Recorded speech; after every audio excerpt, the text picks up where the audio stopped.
King made the statement that our Constitution founded us as a Christian nation.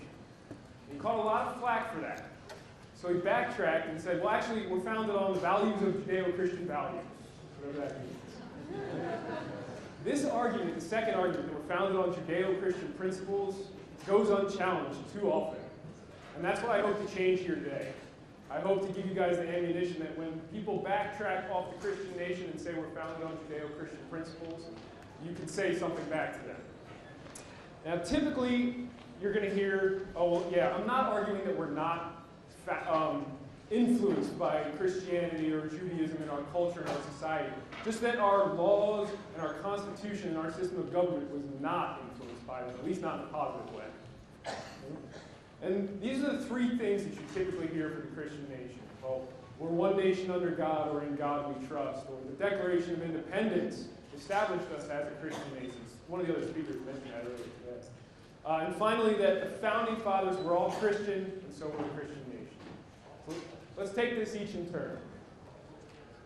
Two things to notice about one nation under God and in God we trust is the timing of when they were added into our vernacular and the effect. So, in God we trust was added to the coins in 1863 and to our paper money in 1956. All right, one nation under God added to the pledge in 1954.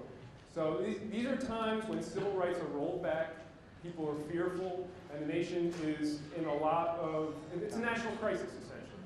So 1863, you have the Civil War. Right? Battle of Gettysburg was fought that year. Lincoln has declared martial law. He suspended habeas corpus for the first time. The only other person to do that was W. after 9/11.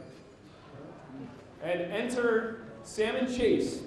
He was the he was the Secretary of the Treasury, and he wrote to James Pollock, the director of the Mint, and he said, this whole thing was in a letter, but the important part to pay attention to is the time for the introduction of this or a similar motto, that we're a Christian nation, is propitious. The nation is literally tearing itself apart. Brothers are killing brothers. And the time is propitious to add God to our coins. Right? The second one, you guys are all probably familiar with McCarthy. So witch hunts, the height of McCarthyism was 1954 and 1956. Right? You have the fear of communism running rampant. There's blacklists, there's hunts for spies, people are getting arrested. This is some of the propaganda. And then you have McCarthy and Billy Graham in a fight to Christianize our nation. Let's go back there. So Senator McCarthy said that. The final all-out battle between light and darkness foretold in the Bible. That's the time that it was. That's the time that they chose to inject Christianity onto our money and the Pledge of Allegiance. And you have Billy Graham. He said a lot more than that. Anyway. The point to pay attention to is that religion is divisive, and they were using these times of national strife to turn the nation that was created for everyone into a nation that was created for Christians. Right? James Madison said this, religion is divisive and it should not be a controversial statement. The founders were well aware of this, that's why they gave us the First Amendment. And what these people did was they took unifying themes. The founders came up with this as our national motto, E pluribus unum, of many one. Of many states, one nation. Of many people, one nation. Instead, they erased that with this divisive theme that we're one nation under God. That only a few of us, nobody in this room probably, is included in that. For the pledge, it's even worse. One nation, indivisible. Again, a unifying theme. And they literally divided that with God. I know, it's kind of funny, but it's kind of sad too. Okay. So again, I don't think these show that we're a Christian nation. I think they show that a lot of people are willing to use the politics of fear in times of national crisis to capitalize and push their beliefs on others. So let's move on. We'll talk about the Declaration of Independence. There's 4 references in the Declaration of Independence that people typically use to support the idea that we're a Christian nation. And these are that. The laws of nature and nature's God, their creator, the supreme judge of the world, and divine providence. Not a single one of those is Christian. Nobody mentions Jesus or Christ or Yahweh or the God of Abraham. Right? And the men who drafted this They were careful men. So Thomas Jefferson wrote the rough draft, and then John Adams and Ben Franklin got together, and the three of them hammered out the rough draft, or the final draft, excuse me. They chose each word carefully. They could have referenced a Christian God if they wanted to. They didn't. And we actually have the rough draft of the Declaration. You can see they changed the word, they added in self-evident. I mean, these were careful men. They chose each word with great care. And not a single reference to Judeo-Christianity in there.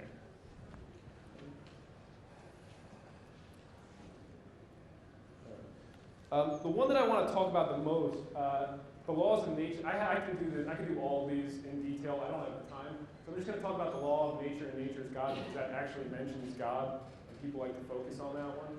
This is talking about natural law. This is of these four references. Jefferson only put the first one in. The other three were added in later.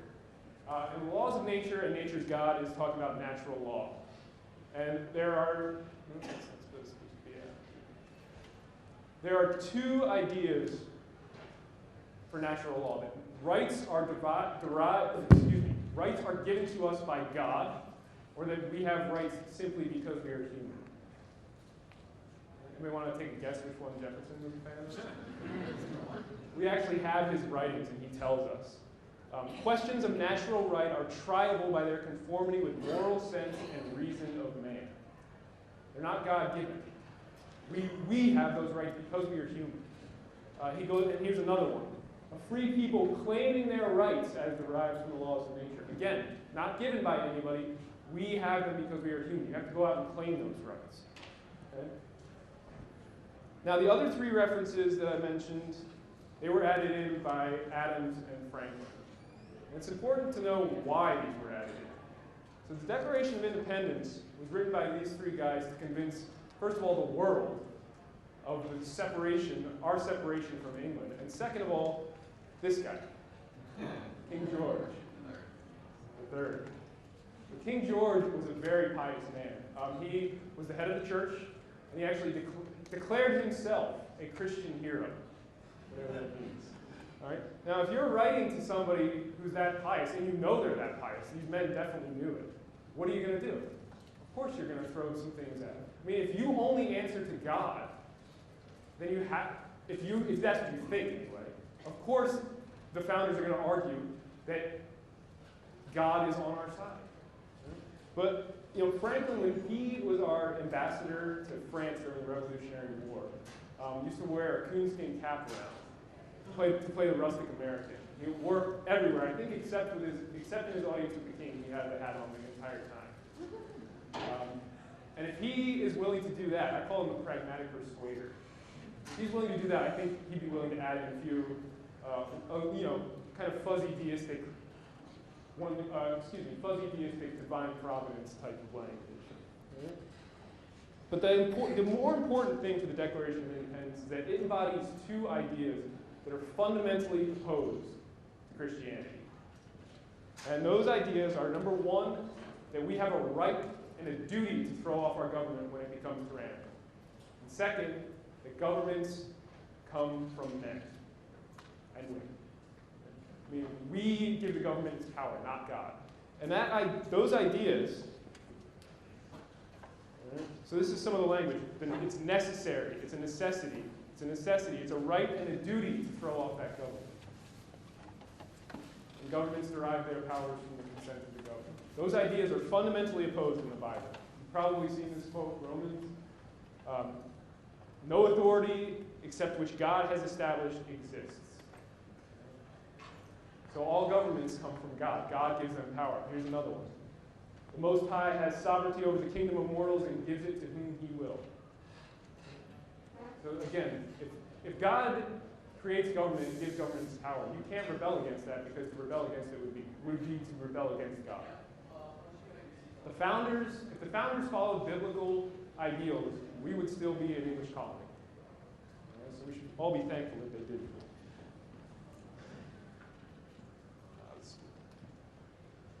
So this is my favorite one that you hear about. I mean, the faith of the founding fathers, the argument over whether or not they're Christian or deist has been going on since their time. George Washington died in 1799, and in 1800, Parson Weems, an ordained minister, published this book. You've probably heard stories from this book, even if you don't recognize it. The idea that George Washington chopped down a cherry tree but couldn't tell a lie about it, that comes from this book. The idea that George Washington prayed in the snow at Valley Forge comes from this book. Not true, by the way. No evidence to support that whatsoever. So the fight has been going on for a long time.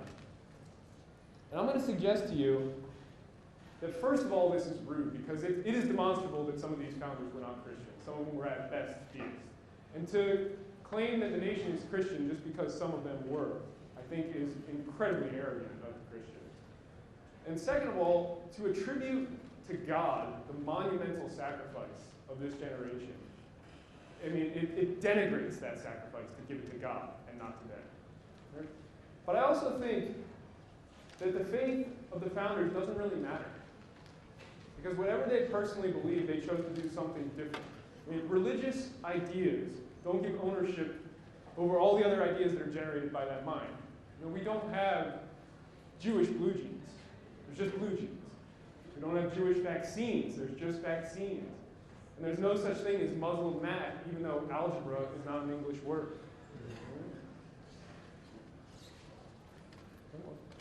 And the point is, whatever they privately believed, publicly, they chose to erect a wall of separation between church and state. They chose to give us the First Amendment. They wanted government out of religion and religion out of government. So no matter what they personally believed, it doesn't make us a Christian nation. Now, I'm going to move on a little bit to the Judeo-Christian principles.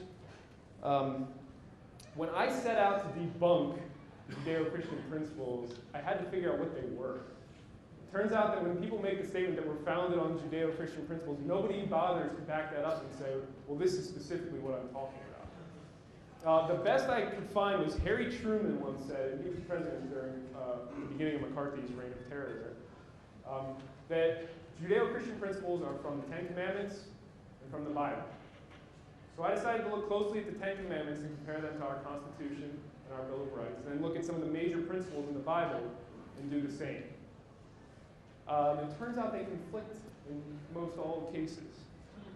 So first, let's check out the Ten Commandments. All pay heed, the Lord Jehovah has given unto you these 15 Ten Commandments. We gotta love Bell Brooks. So he actually brings up an interesting point here. How many commandments were there? By my count, yeah, there's a lot. By my count, there's actually 40 at least. There's 4 sets of 10 commandments in any given Bible. These are citations. So which 10 is probably the best question you can ask somebody when they say, well, we were founded on the 10 commandments. Go back and say which 10. I mean, most of these people don't realize that. Actually, Justice Scalia wrote a little footnote about this in one of the cases and said he had no idea about this either. And then he went on to say, so it doesn't matter and it's irrelevant, which, anyway. So the first set, Moses gets on the mountain. He comes down from the mountain and he finds his followers worshiping a golden idol. They're breaking the second commandment, which, by the way, they don't know about. So Moses smashes the commandments and then murders 3,000 of his followers. God says, I'll give you a second set of commandments. Moses creates tablets, God gives him the second set, and then God says, and I'll wipe out everybody off the land that I'm going to give to you. So he promises genocide while giving those second set of 10 commandments. And he lays claim to the firstborn of Israel. And then he goes on to say, don't boil a kid in its mother's milk. Right? And that's this type of kid, not the other. The third set of 10 commandments is substantially similar to the first set. And the fourth set is just a list of people who are cursed. And I'm going to now, well, we'll go on. In addition to the intra-biblical differences, there's interreligious differences. Okay? And then obviously there's different translations of the Bible. Thou shalt not kill versus thou shalt not murder is actually a big difference. Then you have the different religious traditions. They actually number them differently. And some people may think, well, that's not that big a deal. But I think there is no such thing as a small religious difference. When you couple absolute certainty with these beliefs, I don't think that there can be any such thing as a small difference. So there's an 18th century Russian group that should have translated their holy book this way, that Jesus Christ was the Redeemer, and he told them to go out and be fruitful. They translated it this way.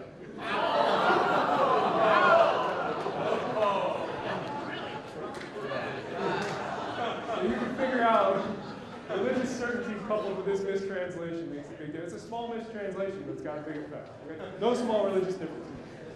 I'm going to focus on the Protestant Ten Commandments and the first set in the Bible, even though that's not actually referred to as the Ten Commandments. That's one everybody knows because of Charlton Heston. So the first commandment, I am the Lord thy God. The Ten Commandments are superior. Okay? This is in conflict with our Constitution. The Constitution is the supreme law of the land, and where does the Constitution come from? From the people. So again, there's a fundamental conflict here. And obviously, this would also conflict with the First Amendment. You can have as many gods as you want in this country, and as many before him as you choose. Second commandment, shall not make an idol. Obviously, that conflicts with the First Amendment. You can make as many idols as you want, say anything you want. The interesting thing about this one is that nobody ever talks about the final part there. Punishing children for the inequity of the parents under the third and fourth generation. So great-grandchildren, grandchildren get punished. Again, I think this is fundamentally at odds with our system of justice. And actually, in the Constitution, it says, no attainder of treason shall work a corruption of blood. And what that means is if you're found guilty of treason, only you will be punished, not your children. And that was actually a big problem prior to the United States putting that in the Constitution. Not in our country, but in England. So again, fundamentally opposed, and our system of government and our justice system is based on the presumption of innocence, and we don't punish children for their grandparents' mistakes. Don't take the Lord thy God in vain. I don't really know what this means. Does anybody have a good answer for me for what this means? Telling God what to do. Telling God what to do. I've heard telling God what to do. I've also heard you can't curse, so saying like God damn. And also, I've heard taking oaths using God's name in vain, which a lot of people do in this country all the time. So I would argue, first of all, that this is against due process because nobody knows what it means. For those who are lawyers out there, it's void for vagueness. If you want to look that up. Obviously, it also goes against free speech. It goes against the First Amendment. So the first three commandments are directly in conflict with the First Amendment. Now, the fourth commandment is remember the Sabbath day and keep it holy, because the Lord made heaven and earth in 6 days, and on the seventh day he rested. So first of all, if God is all-powerful, if he's omnipotent, why did it take him 6 days, and why did he need to rest? Why are we celebrating that?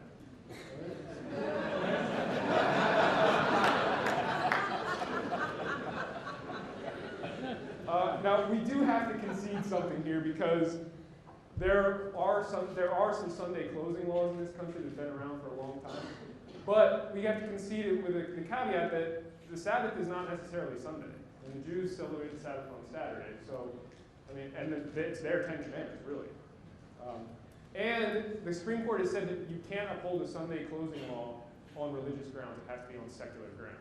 Okay? So it's a little influence, nothing I think that is earth-shattering, but there is some more influence, and that is slavery.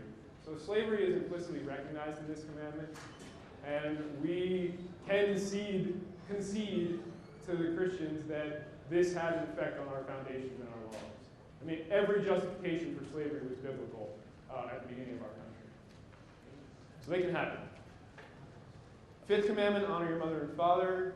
I haven't been able to figure out how this could possibly influence our laws. We're just going to move on. So I grouped these together. Don't kill, don't steal, and don't bear false witness against your neighbor. First of all, these are not Judeo-Christian. These are the fallback for everybody. When they say our country is based on the Ten Commandments, and you ask them what ones, they immediately go to don't kill, don't steal, don't lie. But these, again, are not Judeo-Christian principles. These are principles that every successful society and culture in the history of the world has come up with on their own. And to call them Judeo-Christian, I think, is the height of arrogance, and probably a little bit of ignorance of history as well. So first of all, they're not Judeo-Christian. And second of all, these aren't as moral as they appear. I want to talk to Richard about this afterwards. But I think they only apply to your neighbor.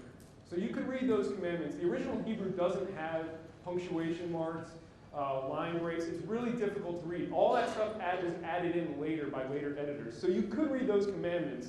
Don't kill your neighbor, don't steal from your neighbor, don't commit adultery with your neighbor, don't lie to your neighbor. Okay? So everything would apply to your neighbor. So then the question is, who's your neighbor?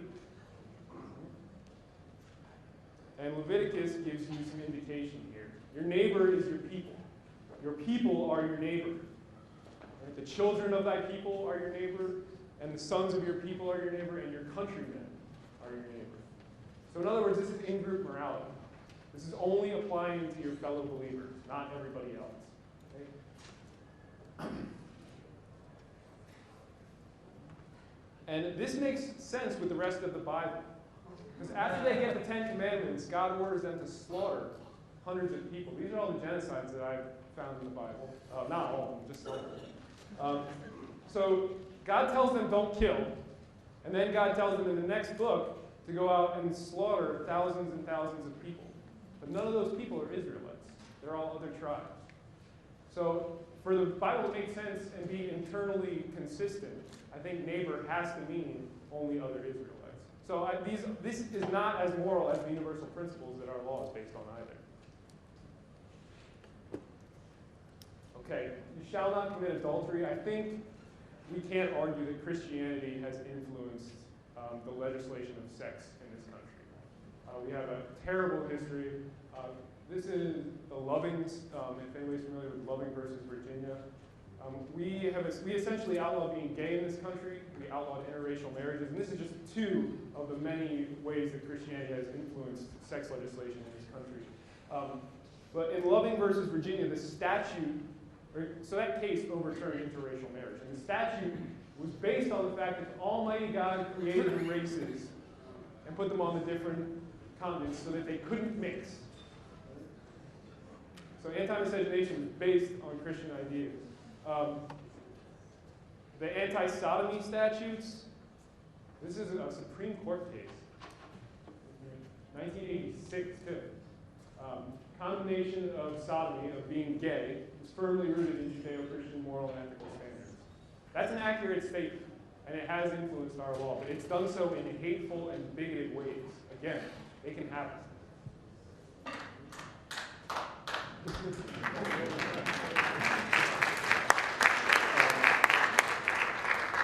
This was the dissent in that 1986 case, and that 1986 case was overturned in 2003 for anybody who's worried that that's still on the books. So don't covet your neighbor's house or your neighbor's wife or anything that belongs to your neighbor, including slaves. Again, I think this conflicts, aside from the admission of slavery and the subjugation of women and treating them as property, which probably did influence our laws a little bit. I think this is fundamentally in conflict with our First Amendment. We do not have thought crime in this country. You know, a typical rebuttal that I get to this is, well, we have hate crime legislation. That's not the same thing. Hate crime legislation doesn't punish you for thinking something. It punishes you for acting on something because of because of what you thought. So, for instance, if you beat somebody up because they're gay, you're being punished for beating them up. But we in this country, we always take into account what's going on in the mind of a criminal. And all the different variations of murder, first degree, second degree, involuntary, voluntary, that depends on what the person was thinking at the time they committed those acts. So it comes into play, but you're only punished for the act, not for the thought alone. And the Supreme Court has actually said that thoughts cannot be punished on their own. So the Ten Commandments had some influence on our laws. 4 and 7, shameful, hateful, bigoted ways. But most of them are in conflict with the Constitution, with the Bill of Rights, and everything that we hold in value. Everything that we value in our foundations. And then, obviously, the other ones are universal. FFRF sells those stickers. So moving on from the Ten Commandments to some general principles in the Bible itself. Obedience is rife in the Bible. Obey, obey, obey. Be a servant to God. Be a slave to God. Okay? If you don't obey God, you get turned into a pillar of salt. For peeking, don't turn around and look back. And she looks back, and he turns her into a pillar of salt. And then there's the story of Isaac and Abraham. The attempted murder of his own son is held up as this great act because he was obeying God. He was so fearful of God that he was willing to kill his own son to obey God. So obedience is a fundamentally Judeo-Christian principle. And I think that it is completely opposed with our foundations. Yeah. Edmund Burke, the English statesman in 1775, he gave a speech advocating reconciliation with the colonies. And this is what he said. A love of freedom is the predominating feature which marks and distinguishes the character of the Americans. The fierce spirit of liberty is stronger in the English colonies probably than in any other people on earth. You know, one of the purposes of our Constitution is to secure the blessings of liberty. And we are about liberty and freedom. I think if you ask almost any American, including a lot of the people who believe in this stuff, that they would say their fundamental American value is freedom. And again, I think they are totally at odds and can't be reconciled. Hell is another Judeo-Christian principle, and more properly, it's a Christian principle because it was invented by Jesus. The Jews had a place called Sheol, kind of an afterlife, but no torture. Both good and bad people went there. And here's how hell is described. Burning wind, a fiery oven, judgment by fire, unquenchable fire, furnace of fire, eternal punishment, where the worm dieth not and the fire is not quenched. Okay? You get the sense that it's hot there. You get the sense that it's forever. Okay? I think that this is in conflict with the Eighth Amendment.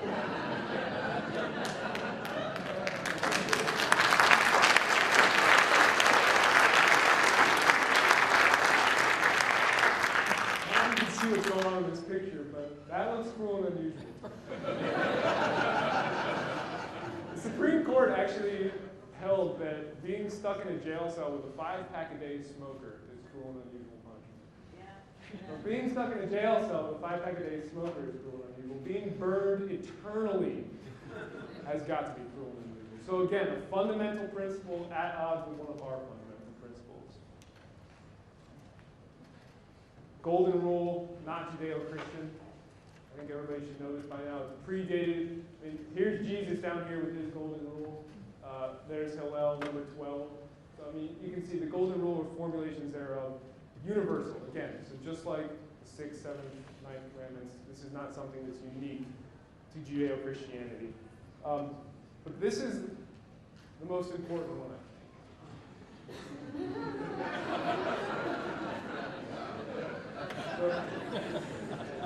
If there's one Christian principle, it is that Jesus died for your sins, and that you are vicariously redeemed through his sacrifice. This is a complete abrogation of personal responsibility.